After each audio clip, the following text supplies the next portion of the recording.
I am aware that Kelly searches the internet day and night, and more than likely will find out sooner than later that the townhome has been sold.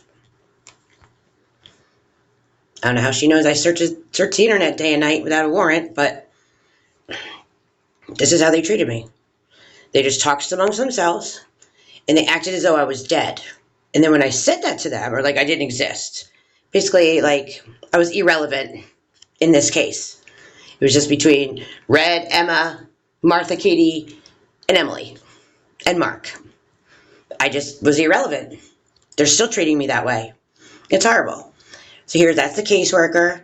Here's the guardian ad litem. I'm gonna let Jocelyn figure this out. It's above my pay grade. I mean, they just talk to me like talks amongst themselves about me. They never spoke to me. Just sending me these emails. Okay, well, all of this was unlawful. And when you have a restraining order in place and I can't get my items, well, yeah. Mind you, this was in May, right? May 16th. When did they tell me about it? SA sent it to me on May 22nd. So there was all these days. Porker sent it to him on May 21st, Tuesday, May 21st. But this email started May 16th. I'm saying, like, where's it going? How is this? Okay, here we go. Let me show it.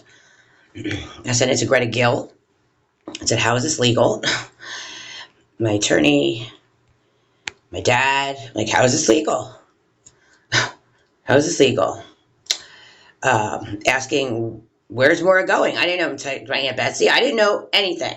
Say, I'm not dead. And I'll be like, oh, that's a suicide. No. When you treat someone like they don't exist, that's what I mean by that, okay?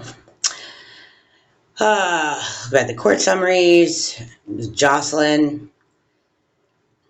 Where's Maura going? Hello, you see this? Like, get mom some help. She's got dementia.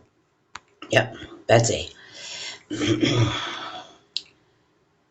You posted the letter that said you had to get your stuff. I hope you responded. I think it said you had to come on June 10th between 10 a.m. Like, yeah. Oops, let me go back here. Oh, I mean, click that. Back. Okay.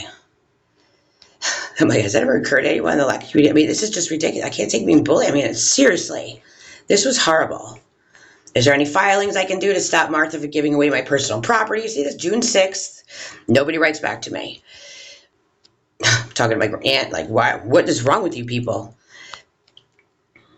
I've been trying to help you all along. I've been trying to help you. This is Betsy, right? Oh, yeah, she was really helping me, wasn't she?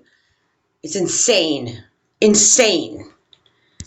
Try to help. No, you didn't try and help me. Nobody would tell me anything. It's horrible. Okay, let me see if I can find. What I'm looking for is an email from SA telling me that even the judge knows what's going on. Like, side talk outside of the courtroom. Let me see. I can find that. Oh, shit. I'll go back here. See. Saying the essay, like, what's going on here. Look at this has happened to other people. How can I sue them? I didn't know what to do. This was back last July. Oh, and then they said, okay, let me see here. Me and Martha. Draft, because she had a restraining order on me, although the restraining order wasn't even properly served, so it was all just fake. I gotta find that email. So I'm trying to find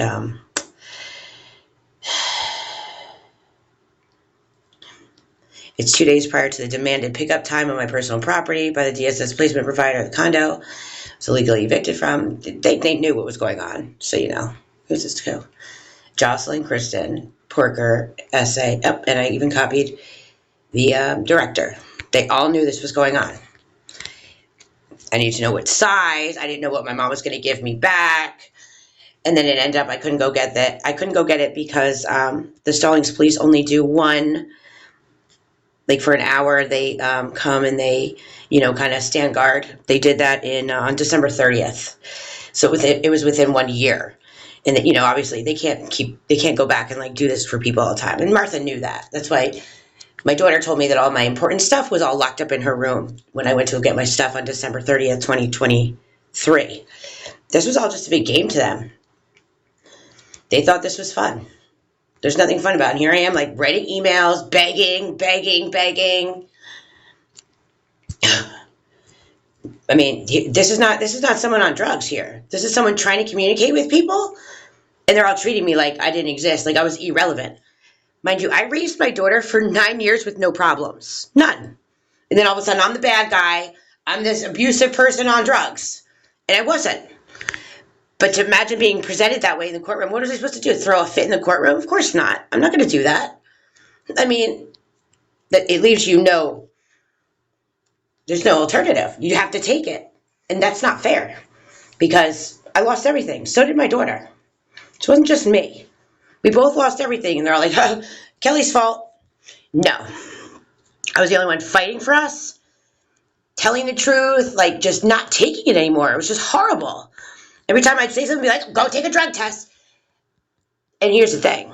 They were planning on fudging those drug tests. I know it. I know it in my heart, in my soul. That's what they've done to other people. I know it. So I was like, nope, I'm not going to some place where there's no control number. There's no second lab. You're using this e-screen app on her phone. Like that's normal. Like, no, this is supposed to be a professional, drug screen situation where there's a control number and like it's tracking. And they didn't want to do it that way, which leads me to believe that they were going to fudge it. They just wanted, they say like 12 panel drug screen. They'll say, oh, she's on 8 different drugs. I know